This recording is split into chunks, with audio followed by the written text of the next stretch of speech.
HSC সব পরীক্ষা স্থগিত। প্রিয় এইচএসসি 24 পরীক্ষার্থী বন্ধুরা, তোমরা যারা পরীক্ষা দিচ্ছ তোমাদের জন্য একটি গুরুত্বপূর্ণ নিউজ যে আসলে এইচএসসি সব পরীক্ষা স্থগিত ঘোষণা করা হয়েছে। আজকে 1 আগস্ট সব পরীক্ষা স্থগিত ঘোষণা করা হয়েছে, অর্থাৎ পরীক্ষা হবে সেক্ষেত্রে নতুন সময়সূচি অনুযায়ী, অর্থাৎ 11ই আগস্টের পর নতুন যে সময়সূচি দেওয়া হবে সেখানে আসলে বলা হবে যে কোন পরীক্ষা কবে নেওয়া হবে।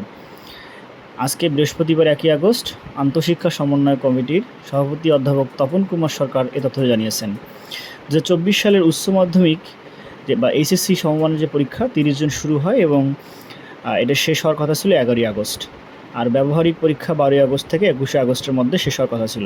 তবে জুলাইয়ের মাঝামাঝি কোটা সংস্কার আন্দোলন এর কারণে পরীক্ষাগুলো স্থগিত করা হয়।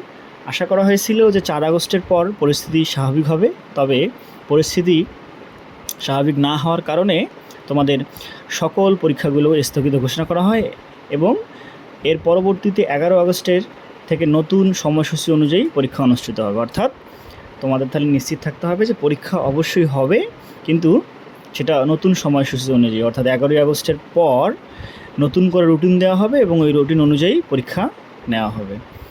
তো সবাই তোমাদের প্রস্তুতি ধরে রাখার জন্য যা যা পড়াশুনো করা দরকার তা করো, আর নতুন সময়সূচির জন্য অপেক্ষা করো।